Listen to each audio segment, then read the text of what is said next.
अपना तन मन समर्पित करने का भाव लिए त्याग की प्रतिमूर्ति, निश्चल राष्ट्र की गौरव गाथा के सूत्रधार, मां भारती के पुत्र, भारत के यशस्वी प्रधानमंत्री श्री नरेंद्र मोदी जी हम सबका मार्गदर्शन करेंगे।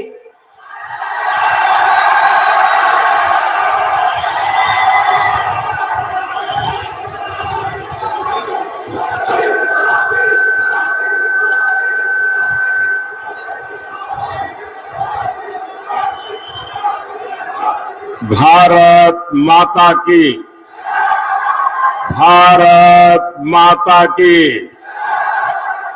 जय गुरुदेव, धन गुरुदेव, जय गुरुदेव, धन गुरुदेव। बोले सो निहाल, सत श्री अकाल। 2024 के चुनाव प्रचार की मेरी ये अंतिम सभा है। मैं मां चिंतपूर्णी, मां नैना देवी और गुरु गोविंद सिंह जी को सर झुकाकर नमन करता हूं। हमारे होशियारपुर को छोटी काशी कहा जाता है। ये गुरु रविदास जी की तपोभूमि है। और संयोग देखिए, काशी जहां से मैं सांसद हूं, वहां गुरु रविदास जी का जन्म हुआ था। इसलिए होशियारपुर की इस पुण्य भूमि पर आज चुनाव अभियान का समापन होना मेरे लिए अपने आप में सौभाग्य से कम नहीं है। भाई और बहनों, गुरु रविदास जी कहते थे, मन चंगा तो कठौती में गंगा। मैं भी पूरे ईमानदार मन से देश की सेवा में जुटा हुआ हूं और इसलिए जनता का आशीर्वाद भी मेरे साथ है।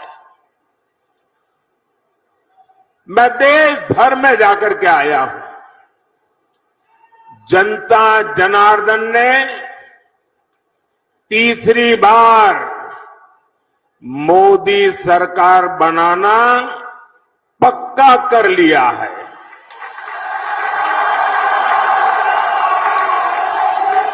आज देश में आकांक्षाएं नहीं हैं। आज देश में उम्मीदें नहीं हैं। आज देश में आत्मविश्वास नया है। दशकों बाद ऐसा समय आया है, पूर्ण बहुमत वाली केंद्र सरकार हैट्रिक लगाने जा रही है। और इसकी सबसे बड़ी वजह है विकसित भारत का सपना। आज हर भारतीय विकसित भारत के सपने के साथ एक रूप हो गया है, जुड़ गया है और इसलिए हर देशवासी हमें आशीर्वाद दे रहा है।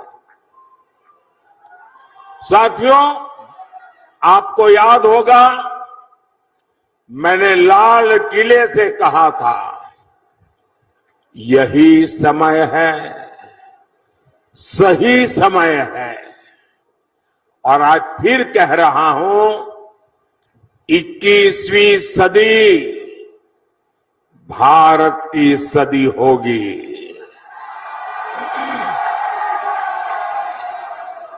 पिछले 10 साल में भारत ने जो विकास करके दिखाया है वो अभूतपूर्व रहा है। आज जब पंजाब के लोग, दूसरे राज्यों के लोग विदेश जाते हैं तो खुद देखते हैं कि वहां भारत और भारतीयों की इज्जत कितनी बढ़ गई है। जब देश में दमदार सरकार होती है तो विदेशी सरकारें भी हमारा दम देखती है। और वीरों की इस धरती पंजाब से बेहतर कौन जानेगा कि दमदार होने का मतलब क्या होता है। दमदार सरकार जो दुश्मन के छक्के छुड़ा दे, दमदार सरकार जो दुश्मन को घर में घुसकर मारे, दमदार सरकार जो भारत को आत्मनिर्भर बनाए, दमदार सरकार जो भारत को समृद्ध बनाए। इसलिए पंजाब भी इस बार जोर शोर से कह रहा है, फिर एक बार, फिर एक बार, फिर एक बार। साथियों, गरीब कल्याण मेरी सरकार की बहुत बड़ी प्राथमिकता है और इसमें गुरु रविदास जी की बहुत बड़ी प्रेरणा है। गुरु रविदास जी कहते थे, ऐसा चाहूं राज में जहां मिले सबन को अन्न, छोट बड़ो सब सम बसे, रैदास है प्रसन्न। बीते 10 वर्षों में हमने गरीब से गरीब को मुफ्त अनाज और मुफ्त इलाज की सुविधा दी है। आज किसी भी गरीब, दलित, वंचित मां की संतान को भूखे पेट नहीं सोना पड़ता। आज गरीब महिला को अपनी बीमारी छिपाने की मजबूरी नहीं है। अब उसके पास राशन कार्ड है, आयुष्मान कार्ड है। साथियों, गुरु रविदास जी ऐसा समाज चाहते थे जहां जाति के आधार पर समाज में कोई भेद न हो। उन्होंने कहा था, जाति जाति में जाति है, जो केतन के पात, रैदास मनुष्य ना जुड़ सके, जब तक जाति न जात। आज मोदी सरकार की योजनाओं का लाभ बिना भेदभाव सभी को मिल रहा है।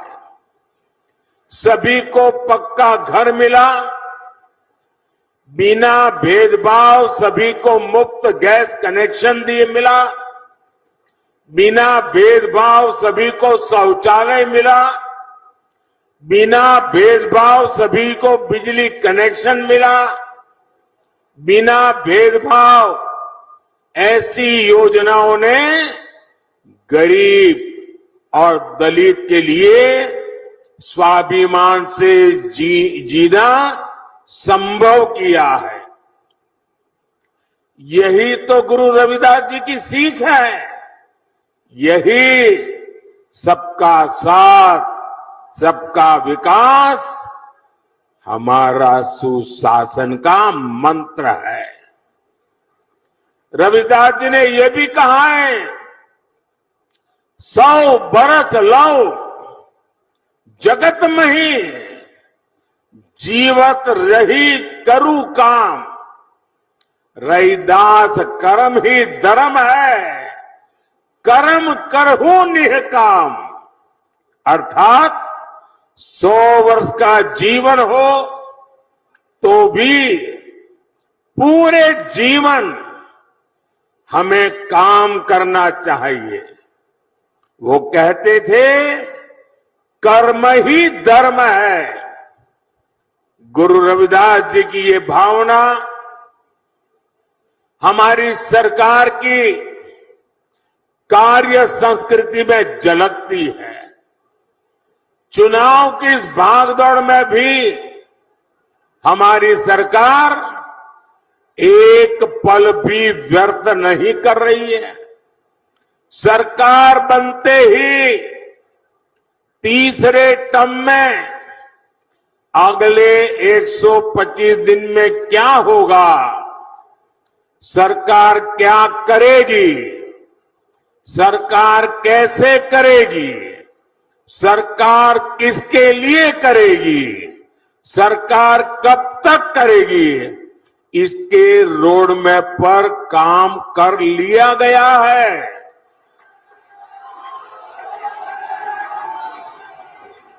इसमें भी 25 दिन विशेष तौर पर युवाओं के लिए केंद्रित किए गए हैं। अगले 5 साल में कौन से बड़े निर्णय लेने हैं, इसकी भी रूपरेखा खींची जा चुकी है। अगले 25 साल के विजन पर भी हमारी सरकार तेजी से आगे बढ़ रही है। साथियों, ये भाजपा सरकार का सौभाग्य है कि उसे गुरु रविदास से जुड़ी विरासत को सम्मान देने का अवसर मिला है। काशी में उनके जन्म स्थान का विकास किया जा रहा है। काशी में गुरु रविदास जी के जन्म स्थान पर सुविधाएं बढ़ाई जा रही हैं। वहां लंगर हॉल बना है, म्यूजियम बना है, पार्क बना है, मंदिर के आसपास सड़कें बनी है। कोशिश यही है कि आप लोग जब यहां से काशी आए तो आपको वहां परेशानी न हो।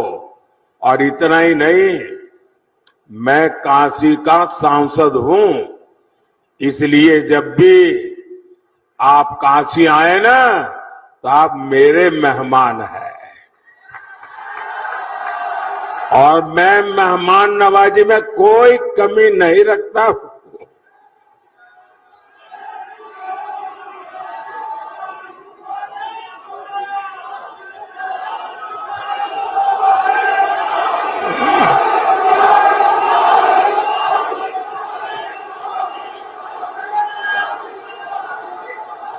साथियों, काशी में तो हम बहुत कुछ कर रहे हैं। जो लोग वहां जाते आते रहते हैं वो देखते होंगे, हर बार जाएंगे कुछ न कुछ गुरु रविदास जी के चरणों में हमने समर्पित किया है।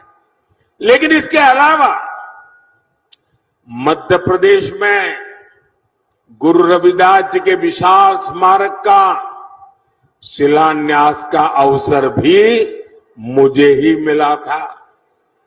वहां मध्य प्रदेश में भाजपा सरकार है और वो कार्यक्रम ऐसा हुआ, हजारों गांवों की मिट्टी और देश की सैकड़ों नदियों के जल एकत्रित करके गुरु रविदास जी का भव्य स्मारक मंदिर वहां बनाया जा रहा है।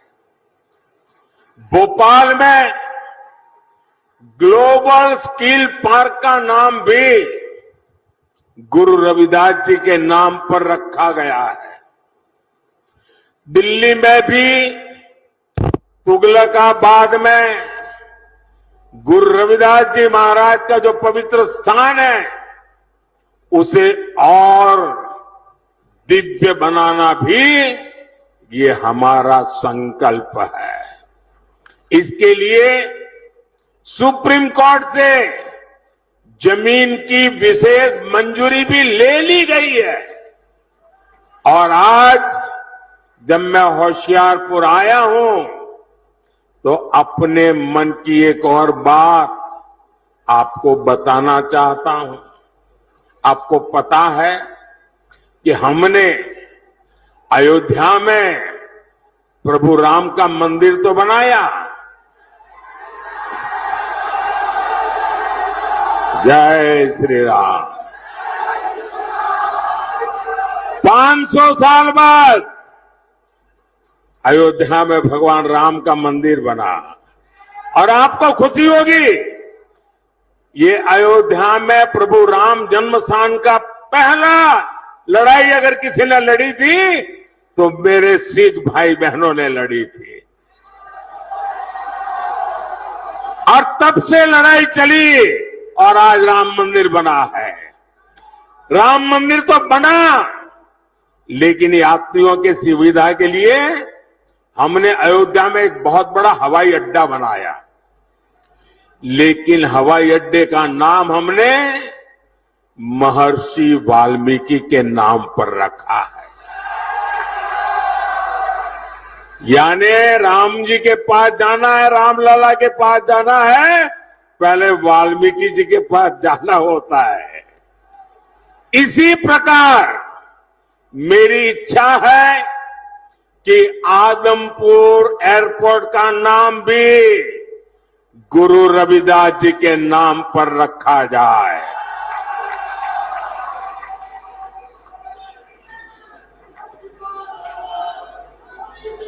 सरकार बनने के बाद इस दिशा में तेजी से काम किया जाएगा। भाई और बहनों, भाजपा विरासत भी विकास भी इस मंत्र पर चल रही है। आपने देखा है जब अफगानिस्तान में संकट आया, वहां पर हमारे जो सिख भाई बहन रहते थे, वहां जो हमारा गुरुद्वारा था, बहुत खतरे पैदा हो गए, तो हम गुरु ग्रंथ साहब के स्वरूपों को पूरे अदब के साथ माथे पर रख करके भारत लाए। इतना ही नहीं, हमने साहिबजादों के बलिदान को श्रद्धा पूर्वक नमन करते हुए 26 दिसंबर को वीर बाल दिवस मनाना तय किया। और ये सिर्फ एक दिवस नहीं है, इतना बड़ा बलिदान, इतना बड़ा त्याग, इतनी बड़ी प्रतिबद्धता केरल के बच्चे को भी पता होनी चाहिए, आसाम के बच्चे को भी पता होना चाहिए, तमिलनाडु के बच्चे को पता होना चाहिए, बंगाल के बच्चे को भी पता होना चाहिए। और इसलिए हमने वीर बाल दिवस के द्वारा हिंदुस्तान की भावी पीढ़ी को प्रेरणा देने के लिए वीर बाल दिवस की परंपरा शुरू की है। हमने हरविंदर साहब के लंगर को टैक्स से मुक्त किया। विदेशी भक्त भी सेवा के लिए दान दे सके, इसके लिए हमने नियमों में छूट भी दी है। साथियों, विकसित होते भारत के सामने कुछ चुनौतियां भी है। कांग्रेस और इंडी गठबंधन की स्वार्थ की राजनीति, वोट बैंक की राजनीति ने देश का बहुत नुकसान किया है। इनका वोट बैंक, जो वोट बैंक के प्रति उनका प्यार था कि बंटवारे के समय के हमारे करतारपुर साहिब पर भारत का अधिकार नहीं जता पाए। यही लोग हैं जो अपने वोट बैंक के लिए लगातार राम मंदिर का विरोध करते रहे। अपनी तुष्टीकरण की इसी राजनीति की वजह से इंडी गठबंधन सीएए का भी विरोध कर रहा है। साथियों, आजकल देश के लोग इंडी गठबंधन वालों से संविधान की रट सुन रहे हैं। ये वो लोग हैं जिन्होंने इमरजेंसी में संविधान का गला घोंट दिया था।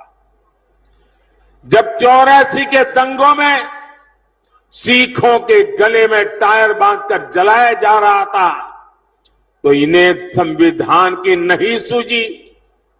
साथियों, मोदी ने एक संकल्प लिया है कि वो दलितों, पिछड़ों, आदिवासियों का आरक्षण किसी को भी छीनने नहीं देगा।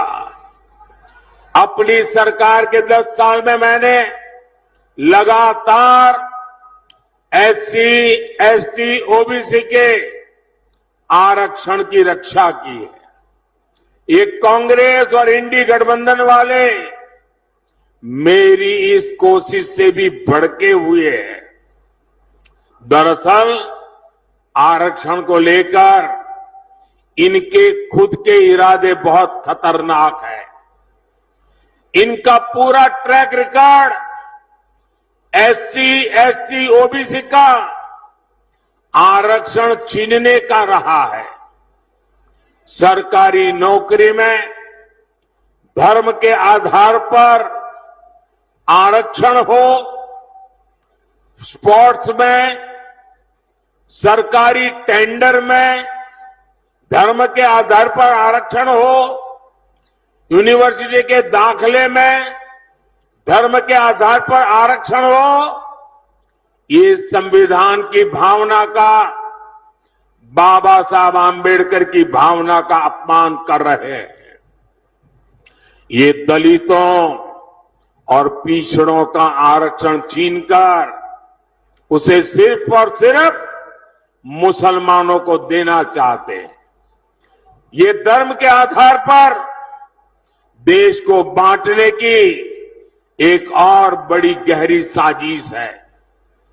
2024 के इस चुनाव अभियान में मोदी ने इनकी इस सबसे बड़ी साजिश से पर्दा उठा दिया है, उनको बेनकाब कर दिया है और इसलिए बौखलाए हुए हैं और लगातार मोदी को नई नई गालियां देते रहते हैं। भाई और बहनों, आप भी जानते हैं कांग्रेस भ्रष्टाचार की जननी है। 60 साल तक कांग्रेस ने जो कारनामे किए हैं, भ्रष्टाचार की एक से बढ़कर एक वारदातें की हैं, ऐसा लगता है कांग्रेस ने भ्रष्टाचार में डबल पीएचडी कर ली है। और अब कांग्रेस के साथ एक और कट्टर भ्रष्टाचारी पार्टी भी जुड़ गई है। इतना ही नहीं, ये भयंकर झूठवादी पार्टी भी है। अब आप देखिए, यहां तो आमने सामने लड़ने का ड्रामा कर रहे हैं, दिल्ली में एक साथ चुनाव लड़ रहे थे। और लोग भूले नहीं कि ये झूठवादी पार्टी, ये कट्टर भ्रष्टाचारी पार्टी की पहली सरकार कांग्रेस के समर्थन से दिल्ली में बनी थी। और इसलिए इन्होंने जो भ्रष्टाचार की जननी कांग्रेस है, उससे बराबर भ्रष्टाचार के पाठ पढ़ लिए हैं। हम छोटे थे तो एक कथा सुना करते थे, और कथा बड़ी मजेदार थी। वो कथा ऐसी थी कि एक प्रेग्नेंट विमेन डिलीवरी के लिए अस्पताल में गई और बेटे का जन्म हुआ, लेकिन जो नर्स वो डिलीवरी करवा रही थी, वो ढूंढने लगी चारों तरफ, उसकी अंगूठी कहीं खो गई थी। वो रोने लगी, अरे मेरी अंगूठी कहां गई, अंगूठी कहां गई। अब बेटे का जन्म हुआ, लेकिन वो अपनी मुट्ठी नहीं खोलता था। तो डॉक्टरों को चिंता हुई, बच्चे की मुट्ठी क्यों नहीं खुल रही है, अभी तो पैदा हुआ है। डॉक्टरों ने बड़े तरीके से उसकी मुट्ठी खोली, तो अंगूठी उसकी मुट्ठी में थी। तो लोगों ने कहा, ये बच्चा पैदा होते ही चोरी करता है। तो पता चला उसका बाप बहुत बड़ा चोर था, बड़ा डाकू था। तो जन्मजात ये भ्रष्टाचार की जननी कांग्रेस की गोद से एक कट्टर भ्रष्टाचारी पैदा हुए हैं। और इसलिए कांग्रेस को तो भ्रष्टाचार में पीएचडी करते करते 60 साल लगे। ये तो जन्म से ही कट्टर भ्रष्टाचारी पैदा हुए हैं। ये लोग क्या क्या बातें करते थे। कहते थे पंजाब को नशा मुक्त करेंगे, और नशा मुक्त के इतने भाषण किए, पूरे पंजाब को बदनाम करने वाली उड़ता पंजाब फिल्में बनाई थी, चारों तरफ बदनामी की थी। लेकिन इन्होंने आते ही नशे को ही अपनी कमाई का साधन बना दिया है। दिल्ली के शराब घोटाले को पूरी दुनिया जान चुकी है। यहां खनन माफिया भी बेलगाम चल रहा है। इन कट्टर भ्रष्टाचारियों ने, भयंकर झूठवादियों ने पंजाब को गैंग वॉर में झोंक दिया है। इन लोगों ने पंजाब में उद्योग और खेती दोनों को बर्बाद कर दिया है। ये कट्टर भ्रष्टाचारी, भयंकर झूठवादी तो नारी उत्पीड़न में भी नंबर 1 बनते जा रहे हैं। आज दिल्ली से लेकर पंजाब तक इनके कारनामे दुनिया देख रही है। इनके नेता का ठिकाना नहीं, नीति फर्जी, नारे फर्जी, और नियत में भी खोट है। साथियों, पंजाब वीरों की धरती है, पंजाब शौर्य की धरती है, पंजाब पराक्रम की धरती है, पंजाब पुरुषार्थ की धरती है। लेकिन इंडी गठबंधन के लोग हर कदम पर वीरों का अपमान करते हैं। यही लोग हैं जिन्होंने हमारे देश के सेना के अध्यक्ष जनरल बिपिन रावत को गली का गुंडा कहा था, और वो सिर्फ जनरल बिपिन रावत का अपमान नहीं था, हिंदुस्तान के हर फौजी का अपमान था, हिंदुस्तान के हर सैनिक का अपमान था। यही लोग हैं जिन्होंने सर्जिकल स्ट्राइक पर हमारी सेनाओं से सबूत मांगे थे। यही लोग हैं नेहरू के जमाने की 62 की लड़ाई में चीन को क्लीन चिट देकर भारत की फौज का आए दिन अपमान करते रहते हैं। कांग्रेस और इंडी गठबंधन ने हमारी सेनाओं को कमजोर करने में कोई कसर बाकी नहीं छोड़ी थी।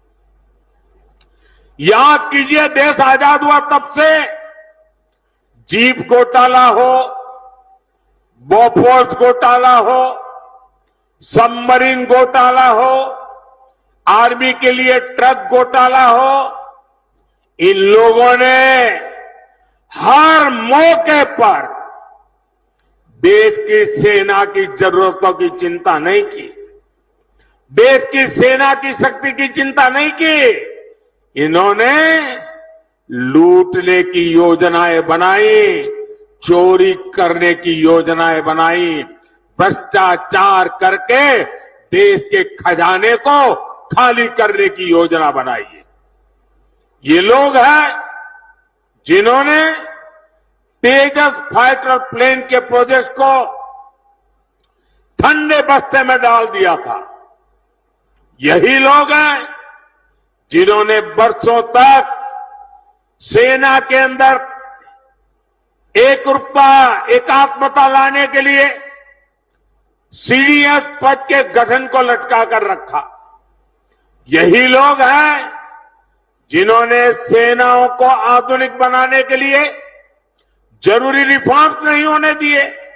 यही लोग हैं जिन्होंने हमारे पूर्व फौजियों को 1 रैंक 1 पेंशन, ओआरओपी 40 साल तक झूठ बोला। भाइयों बहनों, और कैसा झूठ, ये सेना के जवानों की आंख में कैसी धूल झोंकते हैं। और मुझे याद है 2013-14 के चुनाव में यहां पंजाब में आकर के पूर्व सैनिकों के साथ छोटी छोटी अपनी मीटिंगें करके हवा फैलाते थे कि ओआरओपी कर दिया। कैसी बेईमानी की, जरा मैं, पंजाब तो पूर्व सैनिकों की धरती है, हिमाचल पूर्व सैनिकों की धरती है, मैं जरा बताना चाहता हूं इन्होंने क्या किया। मैंने 2013 में जब मुझे प्रधानमंत्री पद का उम्मीदवार घोषित किया तो मैंने रेवाड़ी में सबसे पहली पूर्व सैनिकों की रैली की। उस रैली में मैंने घोषणा की कि हमारी सरकार बनेगी तो हम 1 रैंक 1 पेंशन लागू करेंगे। तो ये घबरा गए, बोले मोदी ऐसी चीज लाया है कि मर जाएंगे। तो इन्होंने क्या किया, आनन फानन में 500 करोड़ रुपया रख करके बोल दिया कि ओआरओपी लागू। ऐसा झूठ आप देखिए, जब मैंने इसको लागू किया 1.25 लाख करोड़ रुपया पूर्व सैनिकों के खाते में जमा की, 1.25 लाख करोड़ रुपया तब ओआरओपी हुआ है। ये 500 करोड़ में खेल खेलते थे। यानी कितना झूठ बोलते हैं ये लोग। भाइयों बहनों, मोदी का लक्ष्य भारत की सेनाओं को सबसे ज्यादा आधुनिक बनाना है, सबसे ज्यादा सामर्थ्यवान बनाना है, सच्चे अर्थ में आत्मनिर्भर बनाना है। लेकिन मोदी के इस अभियान से इंडी वालों की काली कमाई के रास्ते बंद होते हैं। इसलिए ये मोदी पर अपना गुस्सा निकाल रहे हैं। और भाइयों बहनों, साफ है, सेना बनती है तो हमें हर चीज में ध्यान रखना होता है कि मुकाबला किससे करना है।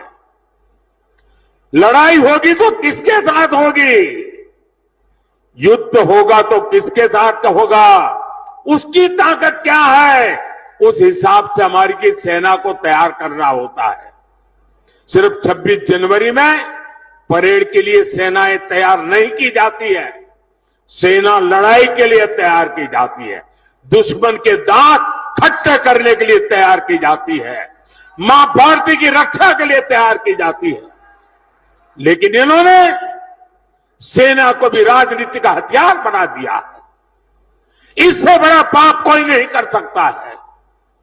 और मैं इंडिया अलायंस वालों को कह रहा हूं, मैं चुप बैठा हूं, इसका मतलब ये समझिए,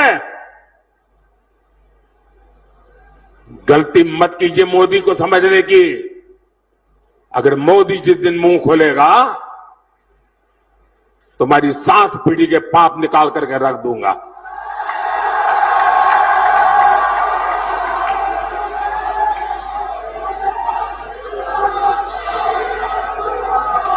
आपको मोदी को जितनी गालियां दे दीजिए, लेकिन मेरे देश की सेना का अपमान ये मोदी नहीं सहन करेगा।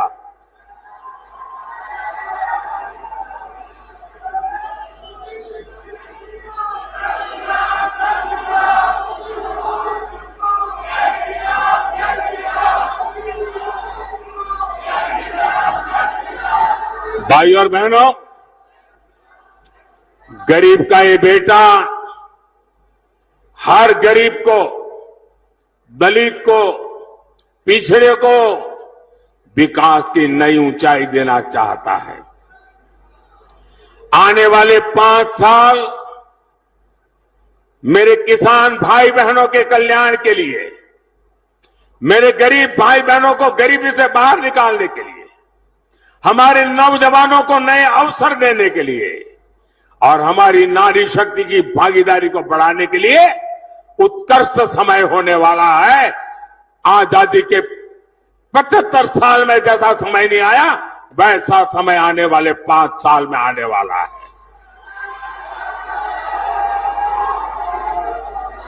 और इसलिए चुनाव की मेरी आखिरी सभा में गुरु रविदास जी की पवित्र भूमि से, गुरुओं की पवित्र भूमि से, वीर बलिदानियों की पवित्र भूमि से मैं देशवासियों को कह रहा हूं, आखिरी चरण में मतदान के सारे रिकॉर्ड तोड़ दीजिए, भारी मतदान कीजिए और जहां जहां भाजपा एनडीए के उम्मीदवार है वहां भारी बहुमत से विजयी बनाइए। 400 पार का आखिरी जो काम है वो आखिरी तबके के मतदाताओं के पास है। मुझे पूरा विश्वास है कि वो सौभाग्य जाने नहीं देंगे। आपसे 1 जून को पंजाब की हर सीट पर कमल खिलाने के लिए मैं आपसे आशीर्वाद मांगने आया हूं, मैं आपसे सहयोग मांगने आया हूं। होशियारपुर से बहन अनीता सोम प्रकाश जी और आनंदपुर साहब से मेरे पुराने साथी कार्यकर्ता सुभाष शर्मा जी को भारी मतों से विजयी बनाने के लिए मैं आपसे प्रार्थना करता हूं। ज्यादा से ज्यादा परिवारों में जाएंगे, ज्यादा से ज्यादा परिवारों में जाएंगे। मुझे आपसे जवाब चाहिए, ज्यादा से ज्यादा परिवारों में जाएंगे, हर घर में जाएंगे, ज्यादा से ज्यादा मतदान कराएंगे, हर पोलिंग बूथ में विजय दिलाएंगे, गांव गांव कमल खिलाएंगे। अच्छा, मेरा एक काम करेंगे, मेरा एक काम करेंगे, ऐसा नहीं पूरी ताकत से बोलो तो बताऊंगा। मेरा एक काम करेंगे, जरा हाथ ऊपर करके बताइए, मेरा काम करेंगे।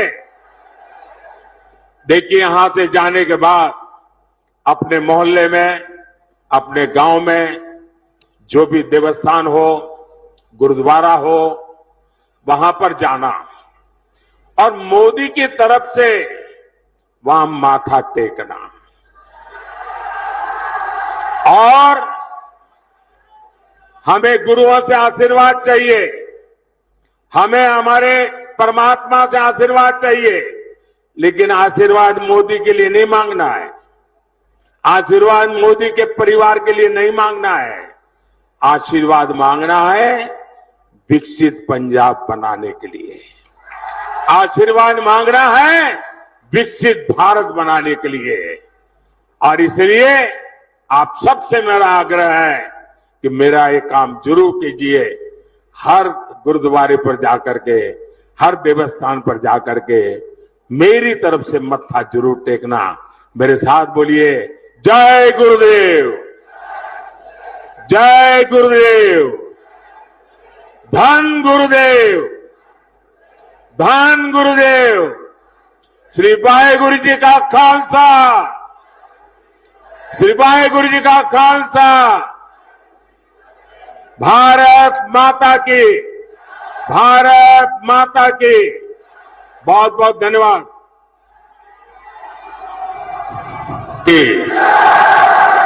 जय गुरुदेव, धन गुरुदेव।